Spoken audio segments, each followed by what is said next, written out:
stand still and see the salvation of the Lord, which he will shew to you today.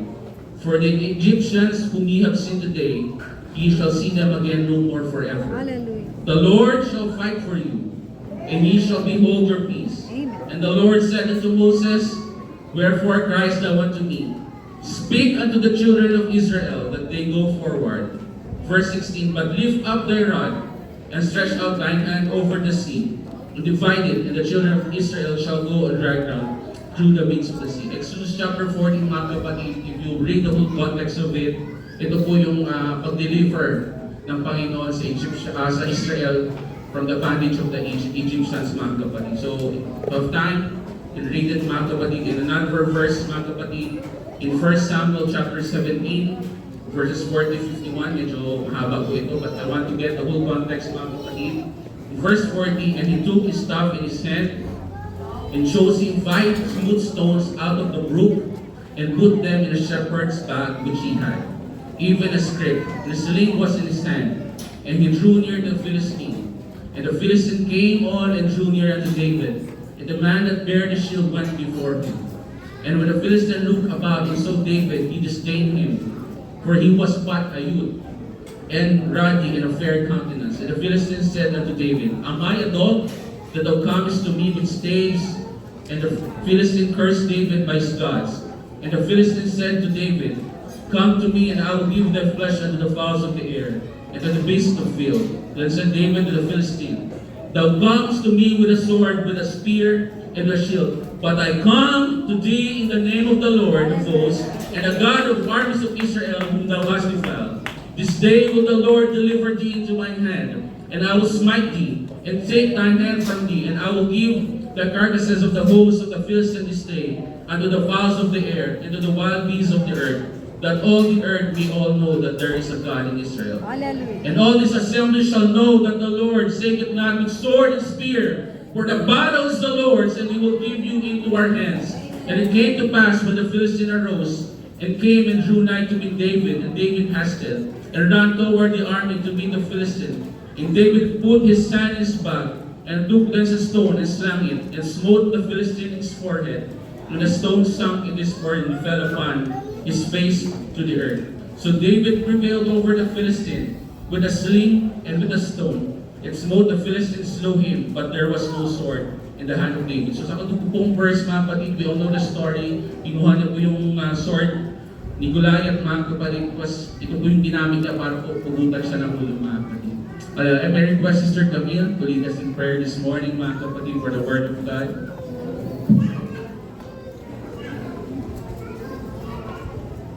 Stories, mga kapatid, ito po ay sa Book of Exodus and 1 Samuel.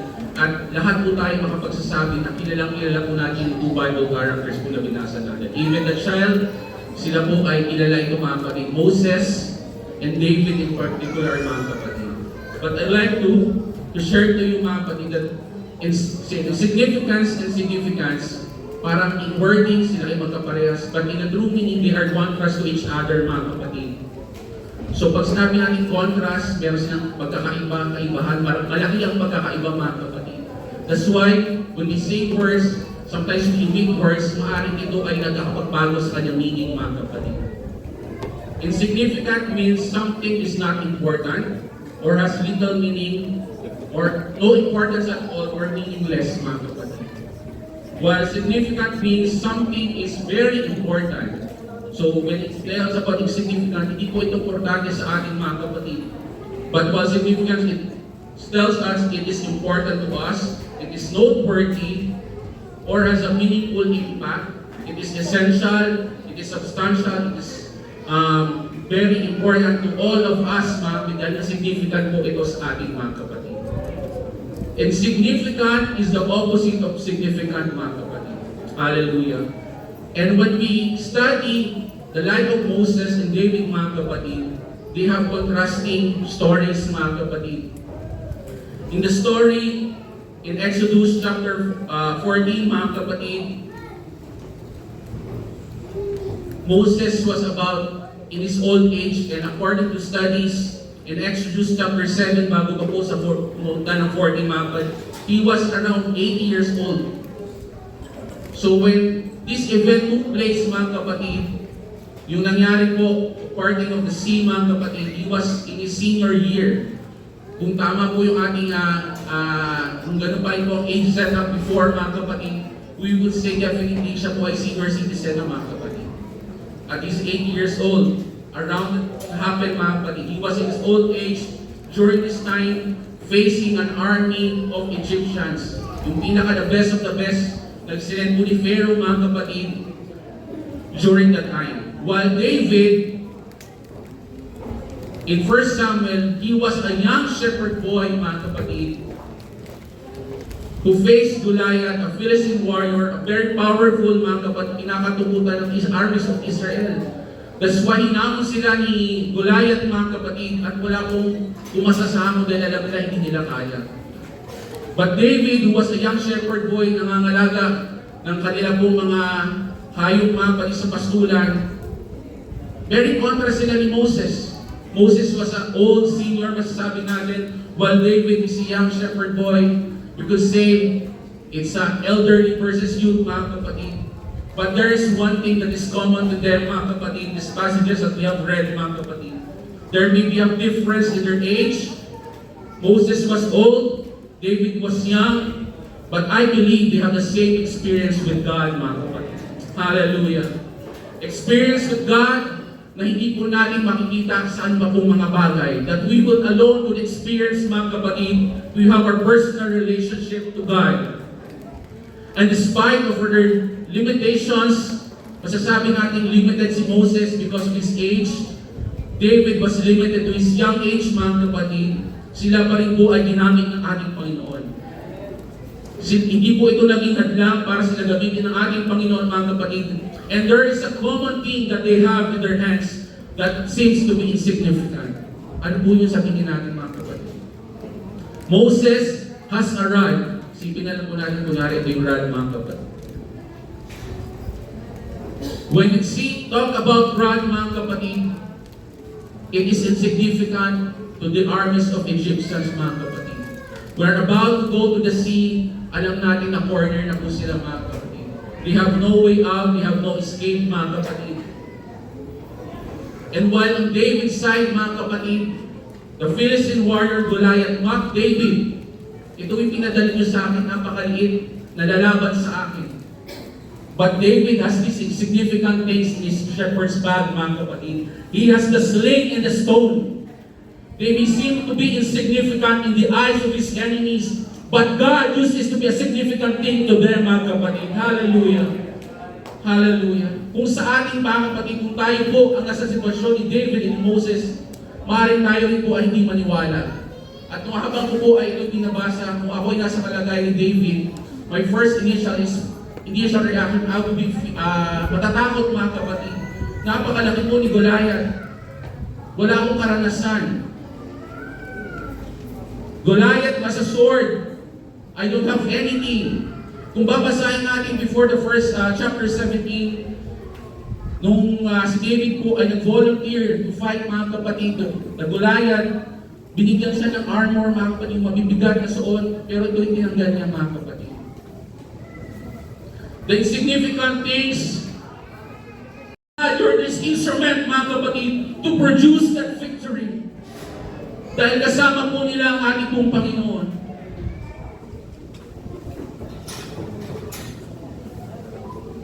Sa tingin ng kalaban nila, hindi ito mahalaga, mga kapatid. Kaya nga si Goliath, binak niya ang Panginoon ni David, mga kapatid. But their dependence on God allowed God to use these things to destroy their enemy and gave them the victory eventually, mga kapatid. The things that were used by them, the stone, the sling, the rod, mga kapatid, is also the things that God used, mga kapatid, to give them the victory in their present situation. A victory that saved their people from bondage and slavery. So church, today, you may have insignificant things in your life this morning.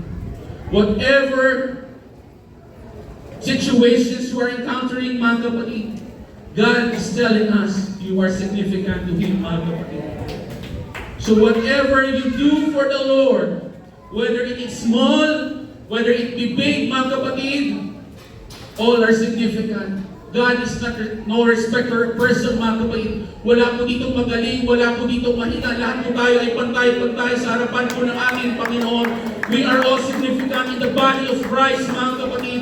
Wala po dito yung magaling, wala po dito yung mahina. Lahat po tayo ay tinawag ng ating Panginoon, mga kapatid, to serve Him, to give Him the glory and the honor due to His name, mga kapatid. We are all significant in the eyes of God. Hallelujah, hallelujah. Hallelujah. Thank you, Jesus. So if you're facing trials, difficult situations, mga kapatid, these insignificant things can be used by God to be a solution, to be a victory, mga kapatid.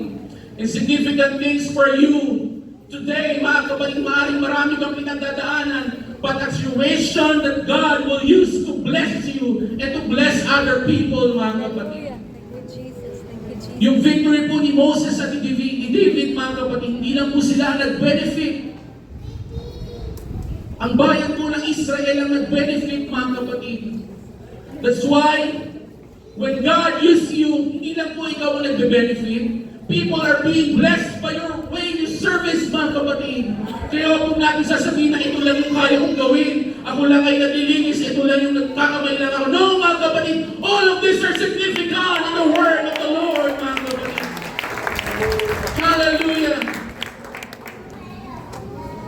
Amen. Praise God. God can use our situations to bless us and to bless other people, mga kapatid. Moses again was in old age, mga kapatid, and David was a young shepherd boy. Church, to our elders, to our seniors, mga kapatid, your age, your strength, during your prime years of your ministry, maaaring nawala na po yan, mga kapatid. Maaaring ngayon po ay mahina na tayo maglakad.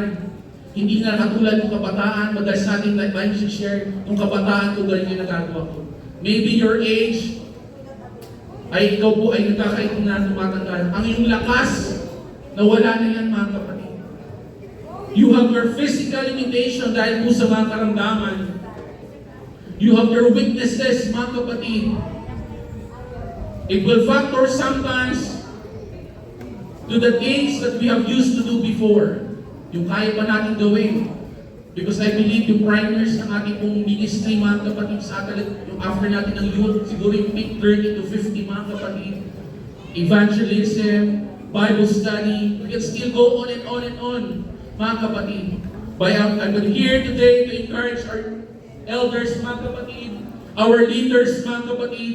Our age, our strength, our physical limitation is not limited to ourselves, mga kapatid.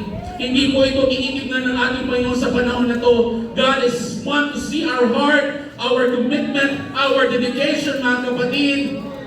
You may feel insignificant dahil hindi mo na magawa yung dati mo gustong gawin, mga kapatid. But God is telling you today, He can still use you, mga kapatid. You can pray for the church. You can pray for the pastor. You can pray for our leaders, mga kapatid. You can pray for the youth of this next generation. You can pray for everyone. We have stand to be praying to the Lord, mga kapatid. Hallelujah. We can seal the word of the Lord through prayer, mga kapatid. Hindi po ito nawawala sa atin. Hallelujah. Praise God. For the word of the Lord. Maaaring minsan tayo po ay napapagod. Sometimes unworthy, hindi na ako pwede dyan sa mga bata na lamang yan. Sabi po ng awit kanina, the Lord is not finished with us yet, mga kapatid. That's why we are here, mga kapatid, by His grace and by His mercy. Kaya ka nandito ngayon sa umaga ito. May plano po ang Panginoon para sa iyo. May plano ang Panginoon para sa bawat isa sa atin, mga kapatid. The Lord is not finished with us yet. Hallelujah. Let's put our faith, our trust, our true dependence on God, mga kapatid. Hallelujah. Maaaring isipin man natin ito, significant. Ibigay po natin sa ating Panginoon, mga kapatid. Pagkatiwala po natin ang meron tayo sa ating pong Panginoon, mga kapatid. Because Jesus alone can use these things like how He used the things na meron po si Moses at si David, mga kapatid. He can give us something out of nothing, mga kapatid. He can turn our situations into victory, our trials in victory, mga kapatid. Hallelujah, hallelujah. And the youth of this generation give us life and strength for the glory of God. Mga kabataan, kung kayo po ay darating sa age na meron kami ngayon, at maaaring sa ating po mga leaders or elders ngayon, masasabi nyo, masarap pa rin maging bata, masarap pa rin maging kabataan. Tama po ba? You enjoy. Tayo po ay nakadepende lang sa ating mga magulang. Tayo ay umatin ng mga gawain. Sinusuportahan tayo ng magulang. Ngayon, baliktad na. Ang magulang na nagsusupport. Ba? Pagka, sarap pa rin maging bata. Pagdating ka, may hila ka ng Panginoon. Youth, huwag po natin sayangin ang ating lakas. Ang ating oras, maaaring nagbago na po ang ating panahon ngayon. We are on a digital area, digital season, mga kapatid. Ano masabi natin ngayon sa panahon na yun? Youth, huwag po natin sayangin ang ating lakas, ang ating kaunawan sa mga mundong bagay na to. Ibigay po natin ang ating buhay sa ating pong Panginoon. Huwag po natin sayangin o mabaliwala ang pinagpaguran ng ating mga nauna, mga kapatid. Let's follow them, mga kapatid, how they serve the Lord faithfully. Hallelujah. Hallelujah. Jesus, thank you, Jesus. Paano po pinapakita sa ating ating mga magulang at kailang matapat ng paglilingkod, mga kapatid. Suklian po natin ito ng kabutihan. Suklian po natin ito ng pagmamahal, mga kapatid. Kung tayo po ay sinasaway, pinapaalalahan ng ating magulang. Because they love us, mga kapatid. They choose to correct us because they love you, mga kapatid. Hallelujah. Say on. Hallelujah. Palakpakan po natin ang ating Panginoon. Hallelujah. Praise the Lord. Hallelujah. Thank you, Jesus. Age should not hinder us, mga kapatid. Just like Moses and David. Our strength, maybe we are weakening, mga kapatid, shall not hinder us, mga kapatid. Ministries goes beyond this pulpit. Sometimes our thinking, yung mga nakatayo lang naman ang nagtinig. No, all of us can minister, mga kapatid. Pagpasok pa lang natin, ang pagtiting ko lang sa yung kapatid, mga kapatid, you minister the smile that he is welcome in this church, mga kapatid. Amen. Ministry is not just about preaching, teaching, singing, playing instruments, mga kapatid. Ministry, mga kapatid, is about sharing God's word. No, mga kapatid. Ministry can start in our home, in our family, mga kapatid. Sometimes, our goal, mga kapatid, goal ko ay minsan maging song leader, maging MC. That's good, mga kapatid. But please practice your ministry for your family first, mga kapatid. Share God's word to your loved ones. Share God's word, mga kapatid, to your children, to your wife, to your husband, mga kapatid. They are first ministries, mga kapatid. Amen. Our family, mga kapatid. Then as the Lord will use us and permit us, mga kapatid, the ministry will come to us according to His plan and according to His will. Hallelujah. Even small acts of love and kindness to our brothers can be significant to God, mga kapatid. Hindi po natin alam ang pinagdadaanan ng bawat isa. Pero yung nakamayan mo siya, nangingian mo siya, mga kapatid. You have put smile on his face, on her face, mga kapatid. And you have blessed him, touched him today, mga kapatid. Maaaring may iniisip siyang problema, may sitwasyon siyang kinakaharap, mga kapatid. Dahil sa pagkamay mo, good morning, brother, good morning, sister. Have a blessed Sunday. You have put a smile to his face or her face, mga kapatid. Small acts of love or kindness, ito po yung maganda na may paramdam po natin sa ating mga kapatid. Don't feel insignificant because we are all significant in the eyes of God. And every one of us is important, mga kapatid, in the body of Christ. Wala po dito yung mas magaling at mas maliit o mas mahina. We are all pantay-pantay po tayo sa mata ng ating Panginoon. Mahal po tayo ng ating Panginoon. Kaya po tayo nandito, tinawag tayo ng Diyos, mga kapatid. Dahil mahal na po tayo. Billions of people around the world. But you are here right now, mga kapatid, listening to the Word of God. Dahil mahal ka po ng ating Panginoon. Niligtas po tayo ng ating Panginoon, mga kapatid. Every Sunday, we're excited to come to church, to praise Him, to worship Him, to hear His Word. Because the Lord loves us, mga kapatid. Amen. Hallelujah, hallelujah. Wala pong tinatangi ang Panginoon, mga kapatid. Wala pong favoritism ang Panginoon. If you are in the Sunday school this morning, mga kapatid, habang nagtuturo po si Kuya Eric, sometimes doubts come to our mind. May Diyos pa talaga. Bakit itong taong ko ay maraming pagpapala, ako ay konti pa lang? Maaring, bakit ganun ang nangyayari? Ang tagal ko sa church, I'm praying. Sabi ba niya, 10,000 prayers na yata. Pero may doubt pa din, mga kapatid. Oh, don't doubt the Lord, mga kapatid. He is reminding us this morning, mga kapatid, He is no respecter of person. Your prayer may be for a long time ago, 15 years, 20 years. Mga kapatid, ang Panginoon po ay nangusap sa atin ngayong umaga. Go, continue your pray to the Lord, mga kapatid. Patuloy kang manaliksik sa salita ng ating Panginoon. Patuloy mo palaguin na yung panamala sa ating Panginoon. Your due season will come, mga kapatid. Don't doubt the Lord, the things He can do. Moses and David did not doubt the Lord, mga kapatid. Kahit maliliit lang yung kanilang mga dala. They have put their dependence on God, mga kapatid. Let us check our heart, our mind, our spirit today. Maaring marami kang prayer, pero baka nakadepende ka lang sa iyong sarili, mga kapatid. Put your true dependence on God and see the result, mga kapatid. Hallelujah. Sometimes doubt comes into our heart and our mind and spirit dahil marami nga tayong panalangin, mga kapatid, na hindi pa sinasagot ng ating Panginoon. But church, ang patuloy pong pinagbabala ng ating Panginoon, ang patuloy pong pinag-iyaman ng ating Panginoon, be physical, material, or spiritual things, let us be happy for them. Let us be content for them. Let us continue to pray for them. Your season will come, mga kapatid. Hallelujah. Keep on serving the Lord faithfully, mga kapatid. Hallelujah, hallelujah. You have a life to offer to God. Just be a willing vessel na handa pong mapagamit sa ating Panginoon. Willing to give it everything and let God control it, mga kapatid. Huwag po natin kontrolin ang ating puso at isip. Ibigay po natin ito sa ating Panginoon, mga kapatid. So God can use our insignificant life to be significant to Him, mga kapatid. Hallelujah, hallelujah.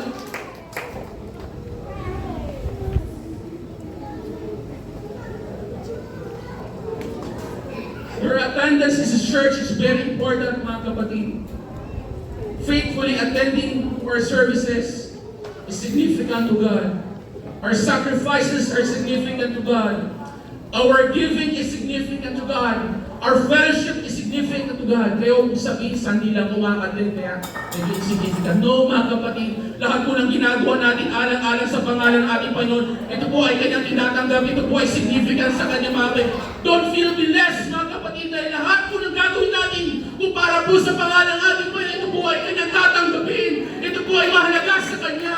Kaya church, let's continue faithfully attending our church, our fellowship, our services. Be faithful in our giving, mga kapatid, in our tithes and our offering, as a sign of obedience to the Lord.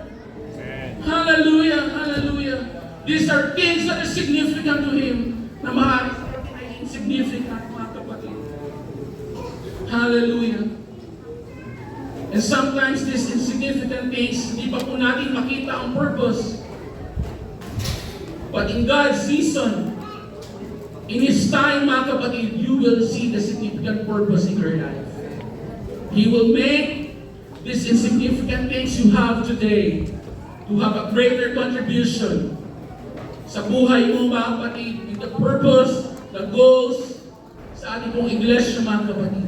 And sometimes, maybe, mga kapatid, God will use it to be a blessing. Hindi lang po sa buhay mo, kundi sa buhay po ng ibang tao, mga kapatid. Hallelujah. Oh, I thank the Lord for the life of Moses and David, for sharing these insignificant things, mga kapatid, reminding me today, gano'n man ako kahina, marami man ako kahinaan, maraming pagkakasala sa Panginoon, marami man ako nagagawa na hindi kaaya-aya, mga kapatid, but God is telling us today, reminding His grace is sufficient for us, mga kapatid. God is talking to us, come child, I will give you rest sa lahat ng iyong pagod. Come to me and I will give you rest today. Hallelujah. Just give your heart. Be committed. Be dedicated, mga kapatid. Hallelujah. Handa po tayong tulungan ng ating Panginoon ngayong umaga na ito, mga kapatid. Hallelujah. God can change our frustrations in difficult situations. And we will allow Him to control our lives, mga kapatid. Marami po tayong frustrations. Marami po tayong difficult situations na kinakaharap. Outside of our family, inside our family, outside the church, inside of the church. Ano man pong klaseng sitwasyon yan, mga kapatid. Let God control everything, mga kapatid. Let Him be significant in our daily lives. Let put God first in everything that we do, mga kapatid. Huwag po natin hayaan na may satabi po natin na ating pong Panginoon, mga kapatid. Hallelujah. God allows problems, trials to come our way, reminding us, hindi natin kaya mag-isa, mga kapatid. We need God. We need to depend on God. We need Him in every situation that we are encountering. We need Him to be the center of everything that we do, in all our decisions, in all our ambitions, in all our aspirations. Kailangan po ang Panginoon ay kasama natin sa lahat po ng bagay na gagawin natin, mga kapatid. Hindi pwede na tayo ay mag-decide sa ating mga sarili. Let us consult it to God. Lord, be with my decisions every step of the way. Be with me, Lord, sa lahat ng aking gagawin. I will fully depend on you, not on my abilities, not on my strength. Hindi sa anong kaya kong gawin, hindi sa anong kaya kong gawin, Panginoon, sa buhay ko. Hindi sa anong kaya kong ibigay, kundi sa anong kaya mong ibigay, Panginoon. Hallelujah. Let's trust, mga kapatid, to lead us in the situations na hindi po natin naiisip. At situations that will give us the victory na maaaring matagal na po natin hinihingi sa ating Panginoon. A prayer to our answers, to our doubts, to our fears, mga kapatid, ay nasa mga bagay na pinapaalala po sa atin ng Panginoon ngayong umaga. Hallelujah. Remember, church, God's perspective is different from our perspective, mga kapatid. Ito po yung lagi tinuturo sa atin ng Biblia. It's better to give than to receive.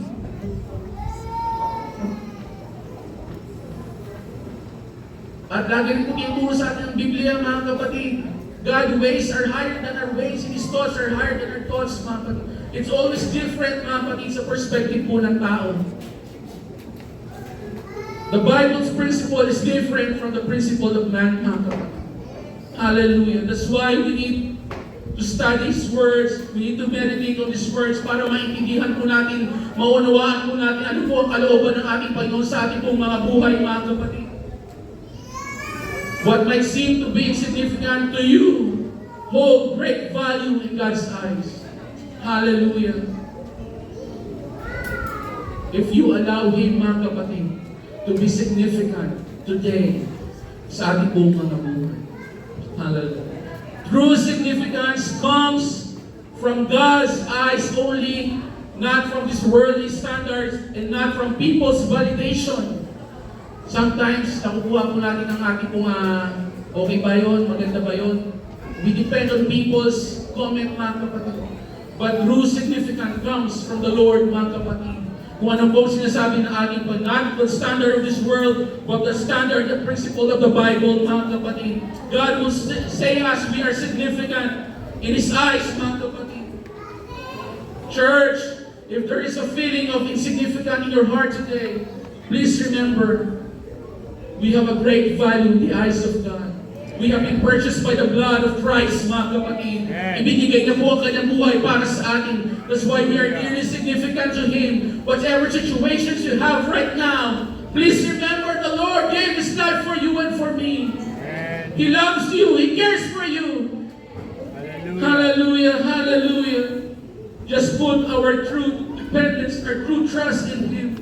Not on these worldly things, not on our riches, not on our abilities, not on any person, but to God alone, mga kapatid. Hallelujah. So those insignificant things that we have in our life will be significant to Him, mga kapatid. Hallelujah.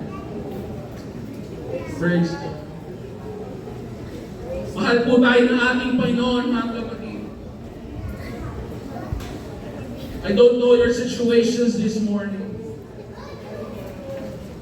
Hindi ko po alam ang yung pinagdaraanan ngayon. Maaaring may problema kayo, may katagumpayan kayo, mga kapatid. Merong pagsusubok na dumaranas, may kawalan, may kahinaan, may karamdaman. Oh, you're feeling significant today, mga kapatid. But God is stretching His hand this morning, mga kapatid. God is telling you, my child, I love you. I care for you. You are severely significant to me.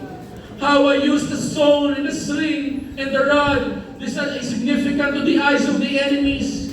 Your problems, oh, this is insignificant to God. Because in the third problems is the victories this morning, mga kapatid. Hallelujah. We being significant in the other eyes, mga kapatid. But we are dearly loved by God, mga kapatid. We have been purchased by the blood. We have been saved by the blood, mga kapatid. Tayo po ay niligtas ng ating Panginoon. Tayo po ay tinawag ng ating Panginoon sa ating karumihan, sa ating kasalanan. Tayo po ay pinangon ng ating Panginoon sa ating buong karumihan, mga kapatid. Hallelujah. Hallelujah. And this morning, let us be reminded, we are significant in the eyes of God. Hallelujah. Our insignificant is very significant to God because we are created in His image. We are loved by God. Tayo po ay ganyang ginawa sa kanyang wangis, mga kapatid. Mahal po tayo ng ating Panginoon. Kaya huwag po natin sabihin, huwag po natin i-down ang ating sarili na ito lang yung kaya kong gawin. No, church. God will use you someday. God is preparing something for you. God will bless you according to His riches and His mercy. Hallelujah. God will do significant things in your life if you just allow Him to use you. Hallelujah. To give your life to Him. Hallelujah. Hallelujah. Praise God. Shall we stand this morning? Hallelujah. Hallelujah. Hallelujah. Oh, hallelujah. The Lord is not finished us with us yet. The Lord has a purpose. My dear elders, my dear youth, young people, this next generation, how Moses gave us example in David, mga kapatid. Age doesn't matter to God. The matter to God is our commitment, our dedication, our willingness, mga kapatid. Now, sumagot po sa kanyang tawag, mga kapatid. At ngayong umaga, whatever that is in our heart today, pwede ba natin itong dalhin sa ating Panginoon, mga kapatid? Kausapin natin ating Panginoon. Lord, what is in my hand this morning? Let me be significant to me, but significant to you. Let us come to the throne of God. Hallelujah, hallelujah. Let us talk to the Lord, heart to heart, mga kapatid. Para lang natin siyang katabi nasa ating unang Panginoon. Marami man akong kahinaan at pagkukulang. This insignificant life turn to be significant life because of your grace, because of your mercy. Because we have been purchased by the blood, mga kapatid. We have been saved by grace. Hallelujah, hallelujah. Hallelujah, hallelujah. The Lord loves us so much, mga kapatid.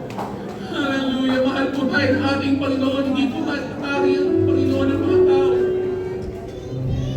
Hallelujah, hallelujah.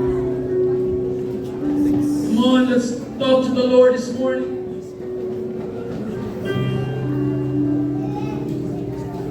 Let's give our life, our heart to Him.